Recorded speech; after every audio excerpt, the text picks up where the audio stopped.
This piece, the painting, came together really quickly somehow.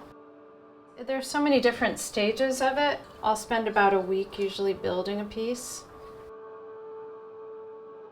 But then it has to dry out and get fired, and then the painting is usually like off and on a couple of weeks.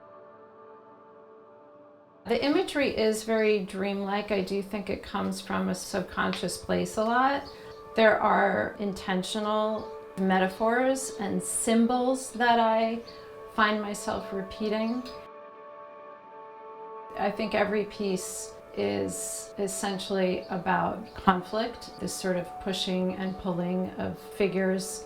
And then the presence of the natural world is in the works too, and our sort of conflict within that. Historically, ceramics is so much about storytelling, but I think it just always felt like it had limitless possibilities to me. And this idea that it is like craft, but also art, was something that I felt really conflicted about, but I also found it to be very intriguing.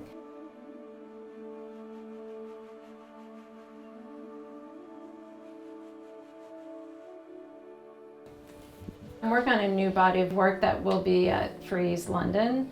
And so I built several of them where I'll just be in the mode of building, and I'll build a whole bunch of them and then I'll paint.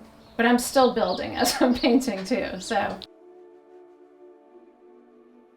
Oftentimes I will paint phrases on the interior of the vessels, which are also the titles of the pieces.